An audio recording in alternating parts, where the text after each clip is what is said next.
Oi, gente, que prazer poder falar um pouquinho com vocês sobre as coisas que eu aprendi sobre o Vem Segue-me desta semana. E eu vou te contar como a verdadeira doutrina compreendida transforma. Gente, que maravilhoso esses capítulos. E a gente pode ficar pensando um monte de coisa, porque Alma começou falando para Elamã, e aí ele usa 2 capítulos para falar com seu filho. Mas ele fala com Siblon, ele usa um capítulo e esse capítulo tem 15 versículos. Mas para Corianton, ele usa 4 capítulos. E a gente fica pensando, né? Por que ele usou 4 capítulos? Muitas vezes as necessidades dos filhos são diferentes. E às vezes a gente vai despender mais tempo com um filho que com outro, por razões que a gente vai ver muito óbvias. E eu fico pensando que é de igual maneira o Pai Celestial. E Ele nos cuida a todos de acordo com as nossas necessidades. E Alma, naquele momento, ele precisava dar mais atenção àquele filho que mais precisava. E nesse caso, era Corianton. Gente, que lindo esses capítulos, quanta coisa nós aprendemos, porque a alma está diante de uma situação muito complicada. E talvez você que esteja me escutando já tenha passado por isso. Você tenha pensado, poxa vida, eu ensinei meus filhos de maneira igual, mas por que aquele filho caiu? Ou por que aquele filho está com tanta dificuldade de regressar ou nunca regressou ao Evangelho? E eu acho que a alma se sentiu um pouco assim. Porque olha só, ele está falando com um filho que cometeu o pecado sexual, transgressões sexuais, e ele tem uma fala com o filho que é impressionante, porque é uma fala muito direta. Ele fala a verdade para esse filho, mas ele fala essa verdade sem ofender.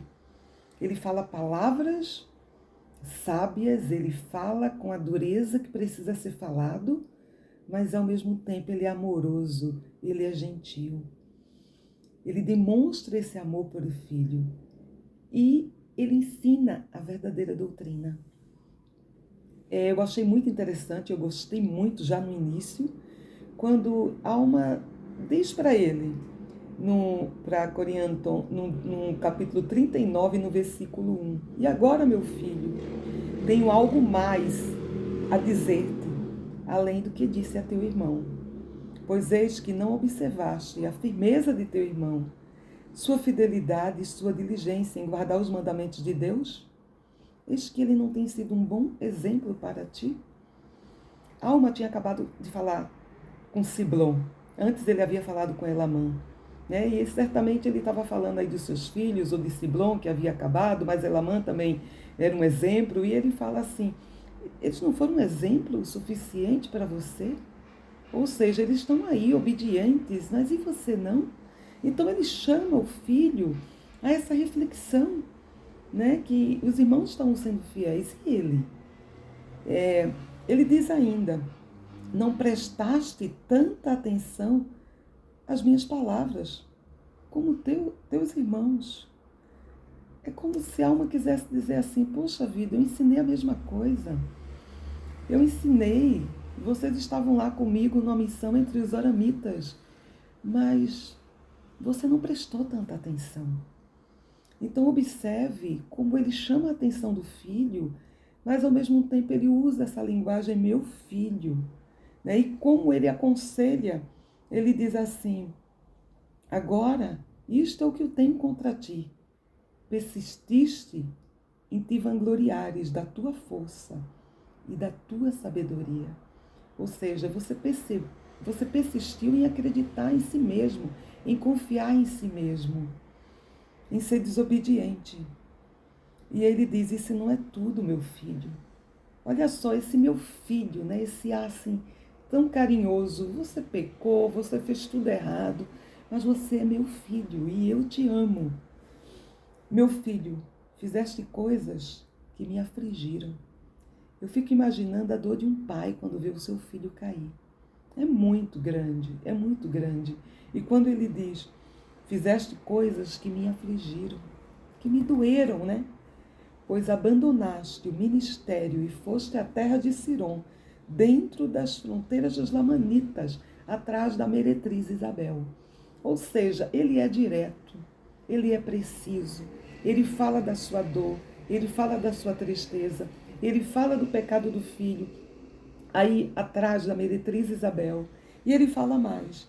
Sim, ela conquistou o coração de muitos, mas isso não era desculpa para ti, meu filho. Tu deverias ter cuidado do ministério que havia sido confiado. Então, olha só, ele fala, olha, ela conquistou o coração de muitos. E aí eu fiquei pensando sobre algumas das mentiras que o Satanás, ele diz hoje para nós, no mundo de hoje, né, sobre a lei da castidade. Ah, mas foi irresistível. Mas ela ou ele eram lindos. Ou foi tentação demais para mim. Ou as mentiras como não é pecado. Eu posso fazer qualquer coisa com o meu corpo. Eu sou dono do meu corpo. Então, todas essas coisas, a alma está dizendo, isso não era desculpa para ti. Quando a gente pensa em José, na casa de Potifar, com a mulher dele, bonita, né? Chamando José. Poderia ter sido uma desculpa para José? Não foi. Não foi. Porque ele tinha consciência do Deus que servia. E ele disse que não faria tamanho mal e pecaria contra Deus. Então, ele diz assim, em vez de você ir lá atrás da meretriz, você devia ter cuidado do que eu te confiei, do ministério. Você estava numa missão. Olha só, olha que difícil para a alma, porque a alma é aquele que viu um anjo, é aquele que se arrependeu dos seus pecados, é aquele que foi juiz supremo, é aquele que saiu em missão. Ele era como se fosse o presidente de missão dos filhos, numa missão aos oramitas, e ao mesmo tempo era o pai. E agora ele está chamando o filho e dizendo, olha, não era desculpa para você. Ela pode ter atraído muitos, mas você foi chamado para o ministério, você sabia qual era o seu dever. Então isso nos ensina tanta coisa, nos ensina quando um jovem é chamado ao trabalho missionário. Ele tem que estar muito consciente para que ele foi chamado e o trabalho que ele precisa ser feito. Um jovem não precisa ser perfeito, mas ele precisa ter a consciência que ele vai representar o Salvador Jesus Cristo. E não só isso, né? Nós como membros da igreja também representamos o nosso Salvador. Também somos santos dos últimos dias, né? Também somos membros da igreja de Jesus Cristo. Então precisamos ter muito cuidado para não usar as desculpas do mundo, as vãs filosofias, a ideologia, ou achar que todo mundo está vendo aquele filme imoral, eu posso ver. Eu posso ver aquela série porque todo mundo está vendo. A gente tenha muito cuidado. Eu lembro de uma época aí que eu fui recomendada a assistir uma série, e eu comecei a assistir a série e fui achando interessante, mas aí o que acontece? A série se passava em 2 tempos. Um tempo ela tinha um marido, no outro tempo ela tinha outro marido. E chegou uma hora que eu comecei a assistir aquilo, você já não sabe se torce para que ela volte no tempo e fique com um, volte no tempo, vá para frente e fique com outro. Resultado. Começou a me fazer tão mal aquela série e algumas cenas fortes que passavam, que eu tive que tomar uma decisão. Chega. E não prossegui. Acho que eu fui em uns 2 capítulos, 3 no máximo, e encerrei. Então, às vezes, gente, a gente é tão envolvido por esses passatempos, por essas distrações, que a gente não percebe o quanto a gente, de repente, começa a racionalizar o pecado, ou achar aquilo normal. Então, o Senhor está sendo muito claro aqui, através de Alma, quando Ele ensina o seu filho, e Ele diz, não existe desculpas. Porque Ele diz, não sabes, meu filho, que essas coisas são uma abominação para Deus? Ou seja, é impossível você pecar e se sentir bem. É um pecado gravíssimo. E ele fala ainda, no 7, e agora, meu filho, quisera que Deus não tivesse sido culpado. Quisera Deus que não tivesse sido culpado de tão grande crime. Eu não insistiria em teus crimes para atormentar sua alma, se não fosse para o seu bem. Então, o pai, quando fala com o filho, ele fala para o bem do filho. Ele insiste para o bem do filho. Mas eis que tu não podes esconder teus crimes de Deus. não podemos esconder nossos crimes de Deus. Que a gente possa lembrar disso. Tem um Deus no céu que nos olha, que nos vê. Eu achei tão linda essa citação no manual do Instituto, onde fala assim: cada um de nós está fazendo o registro pelo qual será julgado. Ele é minuciosamente mantido, e dia virá quando o Senhor revelará os atos secretos dos homens e os pensamentos e intentos de seus pecados. Olha só, gente, nós estamos fazendo o registro pelo qual seremos julgados. E seremos julgados por nossos pensamentos também, porque tudo começa no pensamento. Começamos a pensar, começamos a desejar e atuamos. Por isso a gente precisa ter muito cuidado com os nossos pensamentos. Por isso a gente precisa ter muito cuidado. É interessante quando ele fala sobre o pecado e sobre o abandono do pecado e sobre o pecado sexual tão abominável para o Senhor, porque quando a gente olha o mundo de hoje, esse pecado parece natural no mundo. As pessoas, o absurdo é você cumprir a lei da castidade. O absurdo é você não ter relação sexual antes do casamento, porque isso virou algo natural. Algo natural aos olhos do mundo. Mas nós não somos do mundo. Luz se apega à luz. Nós precisamos lembrar que o mundo busca felicidade na iniquidade, nos prazeres momentâneos. E há satisfação nos prazeres momentâneos? Há. Mas o prazer é algo passageiro. E depois fica o quê? A insatisfação, a infelicidade, a angústia, as consequências do pecado. E todos nós conhecemos o bem do mal. Então, nós vivemos nessa terra e recebemos um corpo que precisamos zelar por esse corpo. É o nosso templo, é um templo sagrado. E claro, vai ser sempre a luta contra o físico, o corpo físico e o espírito. Nós vivemos essa luta constantemente. E nós precisamos, como já disse os profetas e está nas escrituras, controlar os nossos apetites e as nossas paixões. E como a gente controla isso? Vencendo o homem natural. E é fácil vencer o homem natural? Claro que não. Claro que não, principalmente porque a gente é bombardeado todo dia. Todo dia a gente vê uma imagem que não deve, vê uma cena que não deve, né? Vem um pensamento. Não é fácil controlar o homem natural. Mas nós podemos controlar o homem natural à medida que nós fortalecemos o nosso espírito. E como fortalecemos o nosso espírito? Através das escrituras, através da doutrina de Cristo, através de fortalecer o espiritual, fazendo jejum. Por exemplo, ao fazermos jejum, nós estamos controlando o nosso corpo e o nosso espírito fica mais forte. O nosso apetite de comida exagerado. Nós conseguimos vencer na hora que estamos fazendo um jejum. Da mesma forma que a gente consegue controlar o nosso corpo com um jejum, a gente também consegue controlar o nosso corpo dos apetites e paixões, à medida que a gente controla pensamentos, à medida que a gente busca se santificar, que a gente não se expõe a situações de risco. A gente não pode dizer assim, eu sou forte o suficiente, ficar sozinho com uma pessoa do sexo oposto, ou muitas vezes as caronas que parecem tão inocentes, né? Os flertes, tanta coisa que a gente pode se distanciar. A gente não pode ir lá num precipício achando que não vai cair, que dirige bom o suficiente. Todos nós conhecemos essa história. A gente não pode flertar com o pecado e achar, não vou cair. Uma pessoa, por exemplo, viciada em pornografia, foi viciada por anos em pornografia, tem uma lista de sites que ela acessava. Ela deve se colocar lá na tela do computador com o site digitado pensando, entro ou não entro? Claro que não. Ela precisa se afastar o máximo possível dos locais, dos lugares que lembram o vício, das pessoas, das situações. Gente, santificação é isso. É você querer modificar-se. É você se tornar melhor quando você aprende o motivo certo porque você não deve pecar. O pecado sexual é grave para os solteiros que cometem o ato sem estar casados, é grave para aquele que é casado e comete adultério, aquele que fez convênios sagrados com o Senhor. E as consequências desses atos virão. Então, a alma, ele está sendo claro, ele está sendo explícito para o seu filho, com a dor da sua alma, a dor de um pai que viu o filho cair, mas que tem um amor imenso por esse filho e vai lá ao resgate, vai lá conversar com esse filho sobre o que está acontecendo na vida dele. Né? E todas essas coisas ele fala para o bem.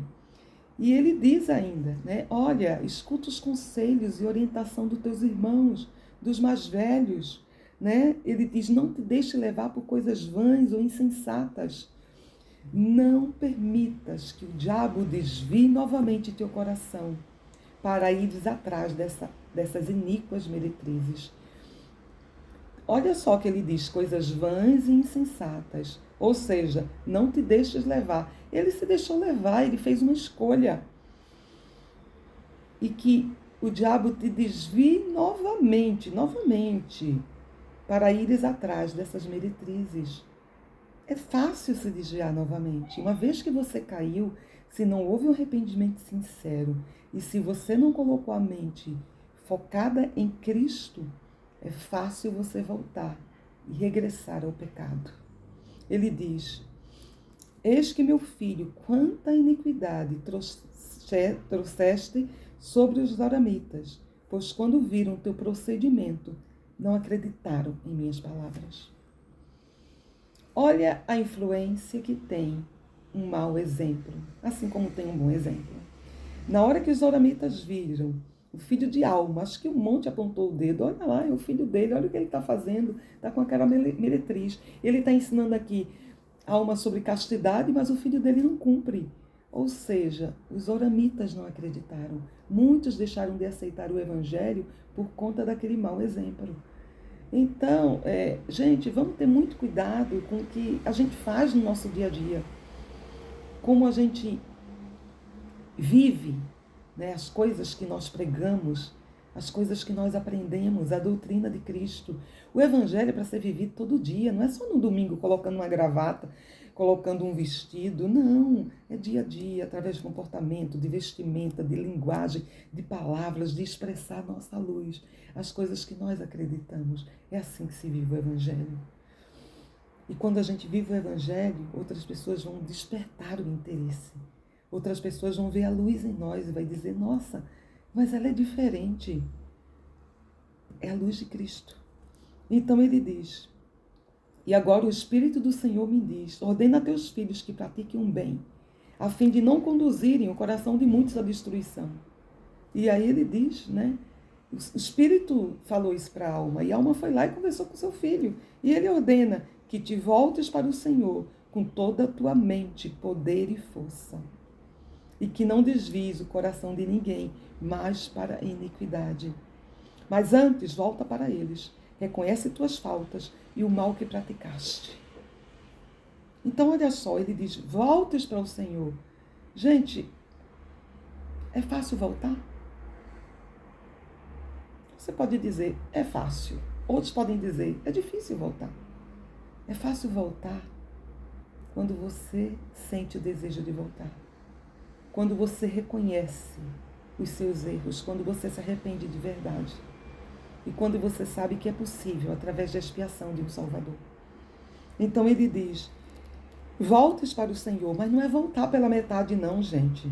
Não é voltar, tá bom, eu volto a frequentar a igreja. Não é isso. É volte para o Senhor com tua mente, poder e força. Volte com tudo, sirva a Ele como você nunca se viu. Seja aquela alma arrependida que diz assim, eu preciso do perdão. Eu preciso restituir todo o mal que eu fiz. E é isso que ele ensina. Que ele volte para os zoramitas, reconheça as faltas e o mal que praticou, ou seja, que ele restitua isso. Tem crimes que é muito difícil fazer essa restituição. E só é possível com Cristo. Só é possível através da sua expiação. Porque por mais que a gente vá lá, as consequências já estão. Muitas vezes a gente não vai conseguir restituir completamente. É só Cristo que restitui. É só através dele. Ele diz, não busques as riquezas nem as coisas vãs deste mundo, pois não pode carregá-las contigo. Achei bárbaro, achei lindo. porque nós não levamos nada desse mundo, a não ser a nossa fidelidade, a não ser os nossos convênios, a nossa obediência, a nossa disposição de servir, aquilo que aprendemos, aquilo que praticamos. E ele diz, as riquezas e coisas vãs deste mundo, você não pode carregar. Se não dá para carregar do outro lado, gente, para que priorizar essas coisas? E aí eu achei lindo, porque Alma, ele vai ensinar o filho a verdadeira doutrina de Cristo. Ele vai ensinar sobre esse plano, que ele inclusive usa vários nomes, como plano de redenção, como plano de salvação, como plano de felicidade. Ele vai ensinar o seu filho que é preciso que haja um plano de redenção, porque esse plano de redenção que redime a todos os homens. E olha só, e ele começa falando sobre doutrina, porque ele percebe que algumas coisas atormentam o coração do filho. Algumas dúvidas assolam ele. E uma das coisas que ele fala, ele diz, olha, eu percebo que a sua mente está preocupada, e porque sua mente está preocupada, eu vou falar sobre isso. E ele começa a falar sobre a ressurreição dos mortos. E aí eu fiquei pensando, mas por que Corianton estava preocupado com a ressurreição dos mortos? Bom, e aí a gente pode imaginar duas coisas. Ele pode ter se preocupado porque, de repente, as vãs filosofias dizem, não existe culpa, não existe pecado, não existe ressurreição. Então, se eu quebrei a lei da castidade, tanto faz como tanto fez, não tem importância. Né? E é muito fácil racionalizar e dizer, eu não tenho certeza dessas coisas. Não sei. Ou pode ser que a preocupação dele tenha sido, pequei grave. E agora?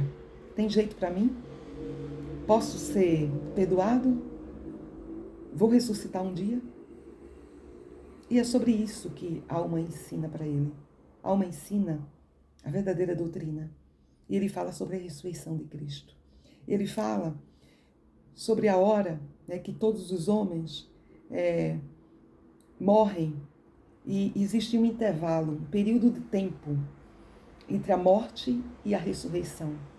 E nesse período de tempo, os homens vão para um mundo espiritual. E lá eles são designados, de acordo com as suas obras na terra, para o paraíso ou prisão. E eles ficam nesse período esperando a ressurreição.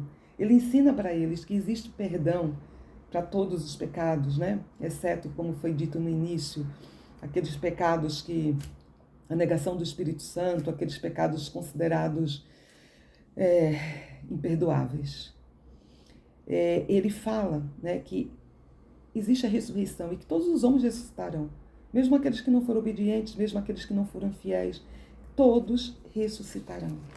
Aí ele fala que a diferença, é que as almas, elas são designadas quando elas morrem para um estado de felicidade ou de miséria. Isso de acordo com seus atos. Se eu escolhi o bem, eu vou colher a felicidade. Se eu escolhi o mal, eu vou colher a miséria. E que é a mesma coisa, eu vou ressuscitar. Sim, todos ressuscitarão, mas todos vão ressuscitar de acordo com aquilo que fez. E aí onde ele fala também sobre a doutrina da restauração de todas as coisas, que era outra coisa que atormentava o seu filho. Ele fala isso, que essa restauração foi anunciada pela boca dos santos profetas, quando a alma ou o espírito é restaurado ao corpo. E ele diz assim, mas eis que uma horrível morte sobrevém aos iníquos, pois morrem quando as coisas pertinentes à retidão, porque eles são impuros e nenhuma coisa impura pode herdar o reino de Deus. São, porém, expulsos ou designados a partilhar dos frutos dos seus labores ou de suas obras, que foram mais. Eles bebem o resíduo de uma taça amarga. Ele começa a falar sobre as consequências. Aqueles que são iníquos vão colher esses resíduos da taça amarga. E ele fala ainda, e agora, meu filho, no 41, tenho algo a dizer sobre a restauração, da qual se tem falado. Eis que alguns desvirtuam as escrituras, se desencaminharam por essa razão. Eu percebo que tua mente também tem estado preocupada. Eis que eu te explicarei que o plano de restauração é imprescindível à justiça de Deus, pois é necessário que todas as coisas sejam restauradas em sua própria ordem. Eis que é imprescindível e justo, de acordo com poder e ressurreição, que a alma do homem seja restituída a seu corpo, e que o corpo seja restituído a todas as suas partes, e que os homens sejam julgados de acordo com a justiça de Deus e de acordo com suas obras. Se as suas obras foram boas nesta vida, se os desejos de seu coração foram bons, que sejam também bons no último dia. Será restituído o que é bom. Então eu diria que é muito como a lei da colheita. Você vai semear, você vai plantar e você vai colher o que você plantou.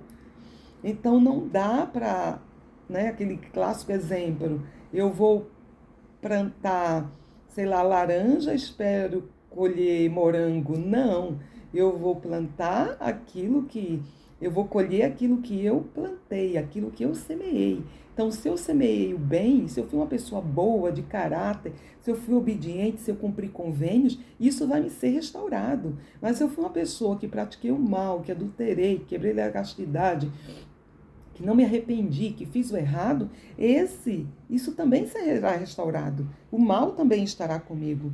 Então ele diz que quando houver essa ressurreição, as pessoas vão ressuscitar para a felicidade infinita, né? Ou não. Ou vão ressuscitar sabendo que não vão herdar o reino celestial. É claro que, como um Deus justo, misericordioso, a gente sabe que todos herdarão o reino de glória. Mas a gente precisa pensar, o que eu quero, onde eu quero estar. Esse discurso de alma é muito semelhante ao discurso do presidente Nelson, onde ele fala exatamente isso, que eu me preparo agora para a minha glória celestial. Essa restauração é isso. Eu vou receber de acordo com o que eu vivi nessa terra. Se eu não estiver preparada para o reino celestial, eu não vou ter um reino celestial, ponto, e foi justo. E é muito interessante que ele diz um ressuscitado para a felicidade, de acordo com o seu desejo de bem, ou para o bem, segundo o seu desejo de retidão, e o outro para o mal, segundo o seu desejo de mal. Porque assim como ele desejou praticar o mal no decorrer do dia, terá a recompensa do mal quando chegar a noite. Então é simples assim. É a lei da colheita. Eu recebo aquilo que eu semeei. E os decretos de Deus são inalteráveis. E ele diz, e os caminhos estão preparados desde o início. Gente, é perfeito, né? A gente vê como esse plano é perfeito. Ele ensina, olha, iniquidade nunca foi felicidade e não foi. Uma alegria momentânea, um prazer momentâneo não é felicidade. E ele ensina também ao seu filho, no Alma 41:15, porque o que de ti sair, a ti se tornará e será restaurado. Portanto, a palavra restauração condena o pecador, mas plenamente, e nada o justifica. E logo em seguida, ele vai falar sobre a justiça, porque ele diz que percebe que o filho dele ele não acha justo ele ser condenado em seus pecados. Essa é outra vã filosofia do mundo. Deus me ama, Deus é misericordioso, ele tem que me perdoar. E não é assim, é se arrepender ou se arrepender. E aí o que acontece? Ele cita o exemplo de Adão e Eva, quando eles comem do fruto proibido, e que eles não podem estender a mão para a árvore da vida, para que eles não morram eternamente em seus pecados. Por quê? Porque eles estariam pulando uma etapa, eles não teriam passado por esse período de provação mortal e, consequentemente, eles não poderiam ser salvos em seus pecados. Eles precisariam passar por esse período. Por isso que existe esse período entre a morte e a ressurreição. Por isso que existe esse período de tempo. E para que os homens, inclusive, que vão para a prisão, possam rever os seus atos e se arrepender, para poder ter direito a algum grau de glória, a ressuscitar, ou trevas exteriores, E aí, gente, ele fala sobre essa justiça, que essa justiça ela anda lado a lado com a misericórdia. Esse é o plano de redenção. Que Cristo, ele é misericordioso, que a gente é salvo por essa misericórdia e por essa justiça, que existe um equilíbrio na balança. Ou seja, Corianton quebrou um sério mandamento, um pecado sexual grave, interrompeu a missão dele, permitiu com que vários oramitas não se convertessem ao evangelho. Agora ele teria as consequências disso. Essa balança precisava ser equilibrada. Ele precisava se arrepender. Ele precisava passar por seu tempo de provação. E uma vez se arrependendo dos seus pecados, é o que entre a justiça e a misericórdia, para fazer por ele essa misericórdia, essa graça, o que ele sozinho não pode, a expiação de Cristo. E ele diz, ora, o plano de misericórdia não poderia ser levado a efeito se não fosse feita uma expiação. Portanto, o próprio Deus expia os pecados do mundo para efetuar o plano de misericórdia, para satisfazer os requisitos da justiça, a fim que Deus seja um Deus perfeito, justo, também um Deus misericordioso. Né? Ou seja, se eu cometo uma infração, eu preciso pagar a penalidade dela. Eu preciso sofrer um castigo por isso. Né? E de uma vez pago, acabou a minha pena. Eu sou perdoado. Gente, sou grata por essas coisas, porque ele ensina ao seu filho a doutrina de Cristo. Ele ensina a doutrina, ele existe o caminho do arrependimento, ele diz, olha, você pecou, mas tem volta. Volte para Deus, é só direcionar a vida, é só fazer o correto. E eu me lembrei muito do que disse o presidente Tecker. Ele fala, uma citação bem famosa dele, que diz assim, a verdadeira doutrina, quando compreendida, modifica atitudes e comportamento. O estudo das doutrinas do Evangelho melhora o comportamento com mais rapidez do que o estudo do comportamento. É isso. A verdadeira doutrina, como compreendida, modifica atitudes e comportamento. Cristo é a verdadeira doutrina. Cristo muda o comportamento. E todos precisam ser ensinados a verdadeira doutrina. A gente precisa ser ensinado por que a gente não deve fazer determinadas coisas. Quais são as consequências disso? Ou o que Deus espera de nós. E uma vez ensinado, nós temos o livre-arbítrio. Esse plano é maravilhoso. Podemos escolher, sim, e vamos receber a ressurreição de acordo com essa escolha, a restauração de acordo com essa escolha. Vamos receber a justiça e a misericórdia de acordo com essa escolha. Ou seja, tudo está equilibrado na balança de Deus. Tudo é perfeito nesse plano divino.